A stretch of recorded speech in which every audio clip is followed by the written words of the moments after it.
এরকম আগেও মেরেছে, এরকম আগেও আমায় মেরেছে। তোর বর ঘুষ দিয়ে চাকরি পাইছে? হ্যাঁ পাইছে তো কি ঘুষ দিয়ে চাকরি পাইছে কি? হ্যাঁ, পাইছে। না কি হয়েছে? আগের কথা ঘুষ দিয়ে চাকরি পায় হ্যাঁ, না, আমার বর ঘুষ দিয়ে চাকরি পাইছে, অনেকেই পায় তো কি হয়েছে? কিছু হয় না তো। না কিছু হয় না। তো এনার বর ঘুষ দিয়ে চাকরি পেয়েছে আর এটা কন্টিনিউ কেসও চলছে। এরপরে এনার বরের ফটোটা আমি অ্যাড করছি, এটা হচ্ছে এনার বর। পিএফ আছে।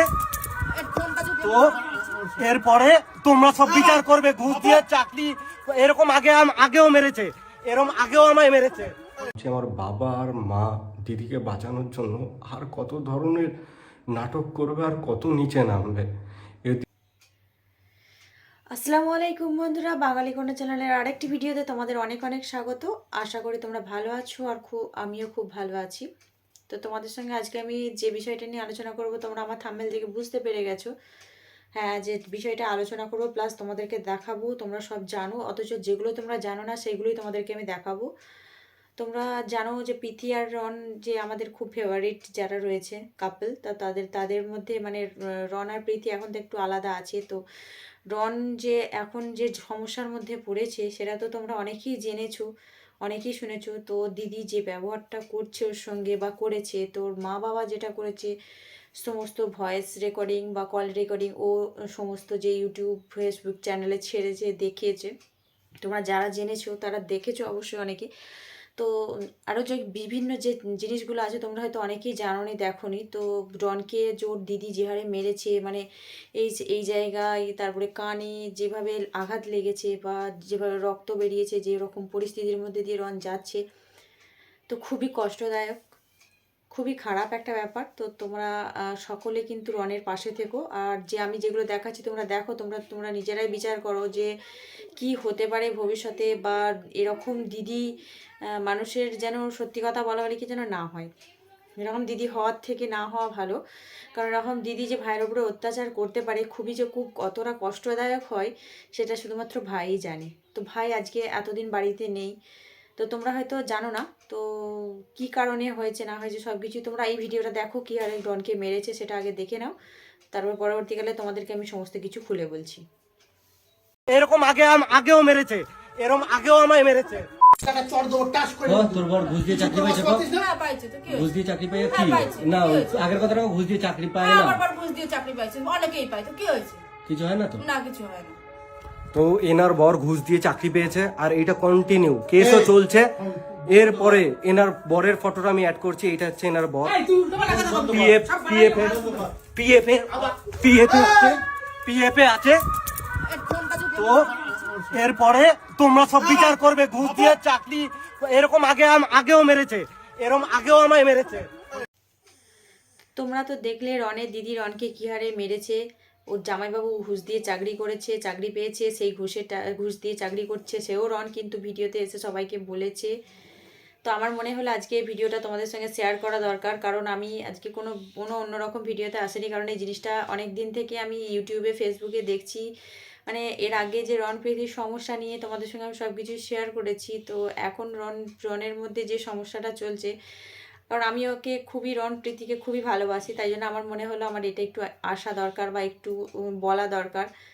তো আমিও বলতে চাই একটাই, যে বেশি জিনিসটা ঝামেলাটা না বাড়িয়ে দুজনেই যেন সেই জিনিসটা মানে দুপক্ষেই, মানে রনের দিদি বা মা বাবা এনারা যারা যা সমস্যার মধ্যে আছেন তারা যেন সবাই মিটিয়ে নেয়, এটাই বলবো। তো এর যে কিছুক্ষণ আগে যে ভিডিওটা রন আমাদের আপলোড দিয়েছে ফেসবুকে দেখলাম, তো সেই জিনিসটা দেখো। রনের দিদি ভয়েস রেকর্ডিং বা ওর মায়ের কল রেকর্ডিং সমস্ত কিছুই যেগুলো আছে তোমরা শোনো নিজের মুখে, তোমরা শুনতে থাকো, দেখো কি অবস্থা, মানে কীরকম ধরনের মানে জোর করে দোষ চাপানোর ব্যাপারটা করতে চেয়েছি, তোমরা নিজেরাই শোনো একটু। আমি নিজেই খুব লজ্জিত যে আমার ফ্যামিলির ব্যাপার আজ সোশ্যাল মিডিয়ায় আনতে হচ্ছে শুধুমাত্র আমার পরিস্থিতির কারণে। কারণ আমি এমন একটা পরিস্থিতিতে দাঁড়িয়ে আছি যেখানে আমার নিজের জীবনেরই কোনো গ্যারান্টি নেই। বাড়িতে যাওয়ার পর ঝুট ঝামেলা হতেই পারে, আমি মানলাম, কিন্তু কোনো দিদি বটি নিয়ে কোপাতে আসে, এটা কি মানা চায়? আমি তো কোনো স্বপ্নও ভাবিনি। আর এই সব আমার বাবা মা কী করে সাপোর্ট করে আমি এখনও বুঝতে পারি না। আর সেই সাপোর্ট করতে গিয়ে যে বটিটা দিয়ে আমি কোপ দিয়ে ওখান দিয়ে পালিয়ে এসেছি, সেই ব্লেমটা দিতেও আমার বাবা মা একবারও পিছু পা হাঁটেনি। একটা মেয়েকে বাঁচাতে গিয়ে যে একটা ছেলেকে এরকম বিপদের মুখে ফেলে দিতে পারে, সেটা হয়তো আমার বাবা মাকে না দেখলে আমি বুঝতে পারতাম না। তোমরা নিজেরাই একবার এই কল রেকর্ডিংটা শোনো। না তুমি তো আমার জেল খাটাবা যা দেখতেছি। তো জেল খাটা বলে তোর কি করবো? তোর দিদির সঙ্গে না না, যদি বটিটা দিয়ে আমি কোপ দিয়ে বেরোয় আইছি। হ্যাঁ তুই কোপাইছো। আমি কোপাইছি বেরোয় আইছি মানে হ্যাঁ আমি মানে তোর জেল খাটাবো। হ্যাঁ তোরে আমি জেল খাটাবো। তুই যদি নিজের ভাই বোন যদি কাজ করলে জেল খাটবি। যদি তুই বিচার না করতে পারো, হুম। তুই আজ একটা অন্য বউরে ওই কণিকা কি হবে আনে? আজ তুই বাড়ি আসিস 5 মাস পর। ও না, আমি হ্যাঁ, করছি আপনি- বটিটা নিয়ে আমি দিদিরে কোপাইতে গেছিলাম। দিদিরে কোপাইতে দিদি বটিটা আনছে, সেই বটি নিয়ে কি কি করতে আনছে বটিটা কি করতে আনছে? বটিটা কথা নিয়ে- বলবি না কবে? না, বটিটা কি করতে আনছে? তুই ওর হাত দিয়ে বটিকে নিয়ে কোপাইছো। আমি আমার দিদির হাত দিয়ে বটি নিয়ে কোপাইছি। না হ্যাঁ। তুই তো এখন তুই কেস সাজার মানে তোর কেস দিদি- দিয়ে বাঁচার জন্য রেকর্ডিং করলে রাখতে আছিস, তাই সেরকম ভাবে রেকর্ডিং কর। তোর দিদির তুই কোপাইছো। তুইলে বলছে, হ্যাঁ। আমি এটা যে কোপ খাইছে সেও কবে। আমার কোমর যে কোপ ফ্র্যাকচার খাইছে সেও হয়েছে। পাবে। ওই কনি কবে রন কোপাইয়ে গেছে, ওর দিদিরে আর মারে কোপাইতে গেছিল, আমি ঠেকাইতে গেছি, হুম। সেই কোপ আমার মাথায় লাগছে। তো যার গায়ে লাগছে সেই কবে, তার কাছ দিয়ে সব প্রমাণ হবে। মানে তার কাছ আমি দিয়ে এখন প্রমাণ বলতে হবে, বলতে তোর পারতাছি দিদি- যে তোমার মাইয়া এত তোর ভালো দিদি- নাটক কি করে তোর পারে। নাটক তার মা এরকম করতে 2 করতে- মিনিট পরে নিজের ছেলেরে ফাঁসানোর জন্য কি বটি দিয়ে নাকি হ্যাঁ, তো আমি দিদি এখন কোপ থানায় দিয়ে- যাবে। এই কথাটা শোনার পর তো যে কেউ বলবে যে বটিটা দিয়ে আমি কোপ দিয়ে ওখান দিয়ে পালিয়ে গেছি। হ্যাঁ, এরকম স্টেটমেন্ট আমার বাবা আর মাই দিচ্ছিল। যার কথাগুলো শুনতে পাচ্ছিলে সে হচ্ছে আমার বাবা আর মাই। তোমরা ভাবো, যদি নিজের মেয়ে কোপাতে এসেছিল, সেই কেসটা ঘুরিয়ে যদি বলে আমি নাকি আমার দিদিকে আর মাকে কোপাতে গেছি, সে যদি এই কেসটাকে এরকমভাবে বানাতে পারে, আমি ভাবছি আমার বাবা আর মা দিদিকে বাঁচানোর জন্য আর কত ধরনের নাটক করবে আর কত নিচে নামবে। এর দিয়ে তোমরা আমায় ডিরেক্টলি কিছু বলেই দিতে পারো। তোমাদের যেই প্রবলেমটা আমায় বলে দিতে পারো। আমি চাই না অন্য কারোর হাতে নিজের জীবনটা শেষ হয়ে যায়। আমি চাই প্রথম দিয়েই তোমরা ভালো থাকো। সে তো তোমাদের ভালো থাকতে গেলে তোমাদের যা আমায় বলো আমি অবশ্যই করব, কিন্তু এরকমভাবে অন্তত আমায় ফাঁসিও না। এবার যে রেকর্ডিংটা শোনাবো সেখানে আমার মাই পুরো সত্যিটা বলবে যে কে কার গায়ে হাত তুলেছিল কি না। কারণ আমার দিদির ভিডিওতে এসে আমি জানি আবার মিথ্যে বলা শুরু করবে। দিদিকে বাঁচাতে গিয়েছে আমায় কত রকমের ভাবে কত দিক দিয়ে ছোট করবে, কত নিচে নামাবে, তা আমি এখন কল্পনাও করতে পারি না। তোমরা আরেকটা রেকর্ডিং শোনো। আর ও আমি যতটা দেখেছি ওরম টাইপের ছেলে নয়। হ্যাঁ একটু হট টেম্পার, বাট এরম ধরনের মারধর করতে পারবে বলে এরমটা আমার মনে হয় না কাকিমা। আমি তো ওর সাথে ধরো অনেক দিন ধরেই মিশছি, সেই দিক থেকে আমার মনে হয় না এই জিনিসটা করতে পারে বা কিছু। আমি জানি না পুরোটা তোমাদের ফ্যামিলি ব্যাপার কি হয়েছে। আমাকে যেটুকু কালকে রেকর্ডিং শোনালো তার সেখানে তো দেখলাম তুমি ওর কাছে ভিডিও করা আছে, সেই দেখে তোরে দেখাইছে। ওই দিদির মারধরের ভিডিওটা তো হ্যাঁ হ্যাঁ হ্যাঁ ওটা দেখিয়েছে। হ্যাঁ ওটা ওটা কি তো আগে? দেখলাম, ও তো গায়ে হাত তোলেনি তখনই, ওটাতেই অ্যাকচুয়ালি তখনই দেখলাম আবার যে গৌরী মনে হয় আবার চর্থাপ্পর দেশে দেয় নাই, সেটা কখনো মনে হয় চর্থাপ্পর বা মুখে আচল লাগুক যাই হয়েছে, দেওয়ার পরে তখনই গৌরীর চুলের মুঠিতে উঠেছে। ও আমাকে বলছিল কি বলতো, আমি নিজেকে বাঁচানোর জন্য ওটা করতে বাধ্য হয়েছি, কিছু করার ছিল না। নিজেরে বাঁচানোর জন্য মানে ওরে এমন কি মারছে ওর দিদি, ওর মার তুই চিনিস ওরে মুখে যাচ্ছাতে অবস্থা দেখলাম তো। যাচ্ছে তাই কি, আমার বাড়ি ছিল আমি জানি না, একটা দাগ পড়ছে মুখে, যাচ্ছে তাই। মুখে আমি নখে মলম চামড়া লাগাইছি, আছে কানে। এ সায়ন, আমি মলম লাগাইছি, মুখে নখের একটা দাগ পড়ছে। আর যখন ও বাপনের ফোন নিয়ে টানাটানি হয়েছে কানে সেই সময় ঠোঁটে হুম কানে ঠোঁটে গালে যাচ্ছাতে অবস্থা ছিলে ছাড়া। কানে শোন, মুখে একটা দাগ পড়ছে, ঠোঁট চেরছে, আর কানে আমারে যাইয়ে কইলো কানের দিকটাও নাকি ফুটো হয়েছে। যাই হোক, এই জায়গায় যখন ওর ফোন নিয়ে টানাটানি হয়েছে, ওর দিদিরও কামড়াই ধরছে, সেটা কি কইছে? হ্যাঁ ও আমাকে বললো যে কি আমাকে নিজেকে বাঁচানোর জন্য তো আমাকে কিছু সেলফ ডিফেন্স মানে আমাকে তো কিছু স্টেপ নিতেই হবে, সেই জন্য আমি ঠেলে সরিয়ে দিয়েছি বা বাঁচানোর চেষ্টা করেছি। এবার ভাই বোনের মধ্যে মারধর হয়, এটা স্বাভাবিক কথা। তার জন্য বটি নিয়ে মারতে আসবে, এটা তো ঠিক হয়নি না। বটি দিয়ে মারতে গেছে, তোর কাছে ভিডিও আছে? ওর করে ভিডিও দেয়? কালকে রাতের রেকর্ডিং এ তো শুনলাম যে বডিটা নাকি রনি নিয়ে এসে কুপিয়েছে। না না না, যদি রাগের বসে যদি কোপটা পড়েই যেত, যার গালে পড়েছে, ধরো গালটা তো শক্ত, এটাতে রনের গলাতেও পড়তে পারতো না, ভুল করেই হয়ে যেত হয়তো, তাহলে কি করতে হবে? রন কি ধারে ছিল নাকি রনের গলাতে পড়বে? পড়লো আমার গলায় পড়তো। কোথায় ছিল? হ্যালো হ্যালো হ্যাঁ দিদি বলো। হ্যাঁ, তো আমি মানে এটাই বলতে চাইছি যে যদি এই যে তুমি যে কথাটা, মানে আমি পাশের ঘরে শুয়েছিলাম, আদো আদো শুনতে পেয়ে এসেছি এখানে, তার মধ্যে এই কথাটা আমি বেশ কয়েকবার শুনলাম যে দিদি বটি নিয়ে এসেছিল, সেইটা যদি সোশ্যাল মিডিয়াতে যায় বা রেস্টারদের হাতে যায় তাহলে কি করবে? রনের দিদিকে ছিঁড়ে খাবে? এখানে রন কি এমন অন্যায় করেছে যে বটি নিয়ে বেচারাকে মার খেতে? নাই, রনের হয়তো গৌরী করলে না, সব অন্যায় গৌরীর, ওই সব অন্যায় করছে। তো দিদি তো কুপিয়েছে, বাপন তো আর কুপাইতে যায়নি। আমি কি বলছি? আমি তো বললাম যে বাপন উপায় নাই, আমি তো সেটা করতে আছি। শোনো আমার কথা, শোনো, এর মনে কথাবার্তা। ও তো এটাও বলছিল যে ভিডিওটাতে ভিডিও বানাচ্ছে, সেই ফোনটাও আমি কিনে দিয়েছি। হ্যাঁ, ও তো আমাকে সবই কিনে দিয়েছে, ও আমাকে ফোন কিনে দিয়েছে, ও আমাকে মানে ওই তো আমাকে চালায়। হ্যাঁ দিয়েছে তো কি? এবার এই কথাগুলো সবই তুমি আমাকে পার্সোনালি বলতে পারো, এবার সেগুলো তো সোশ্যাল মিডিয়া করা উচিত নয় না। হ্যাঁ, সোশ্যাল মিডিয়ায় কথা বলেছি। ওই যেটা খাবারটা রন পাঠিয়েছিল ওটা নিয়ে তো পোস্ট করেছিল, ওটা রনের মনে একটা কষ্ট রয়েই গেছে। কষ্ট ওর মনেই শুধু আছে রে ভাই, এইগুলো সব কষ্ট আছে, এইগুলো সবকিছু ঠিকঠাক করার জন্যই তো, আর আমিও মেয়ের ট্রেন টানি, আমার ওটা ছেলে। এইসব জিনিসে তোমার তো একটা জিনিস মাথায় রাখা উচিত ছিল, বটিটা তুমি কিভাবে ধরলে? তো তোমরা নিজেরাই শুনতে পেলে যে চর্তাপ্পটা দিদি আমায় প্রথম শুরু করে।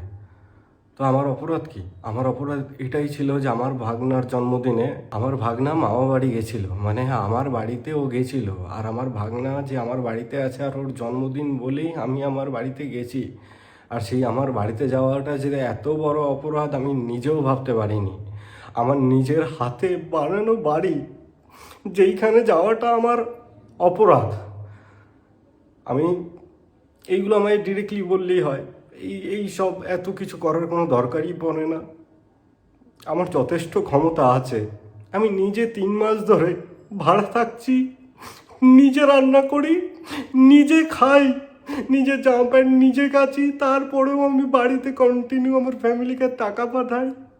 কিন্তু তারপরেও যদি আমি বাড়িতে যাই সেটা আমার অপরাধ।